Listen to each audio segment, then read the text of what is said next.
Friends आमे पुणी नहीं आसीछु आपनक मन मुताबक आउ एक सुंदर भिडियोटी। एही भिडियोटरे आमे देखिबा जे पंचसखा अंतर्गत अनंत दासक संपर्क रे। पंचसखा अंतर्गत शेष साधक तथा जणे भक्त कवि थिले कवि अनंत दास। शिशु संप्रदायर प्रतिष्ठाता और प्रवर्तक होइथिबारु से शिशु अनंत दास नाम सर्वत्र परिचित।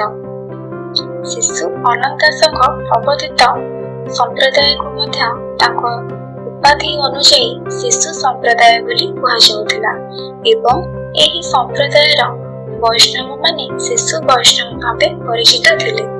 ताको माता थिले गौरी एवं पिता थिले कपिल महांती। से पुरी जिलार बालीपाटना ठारे ख्रीष्टाब्द 1493 जन्म ग्रहण करथिले।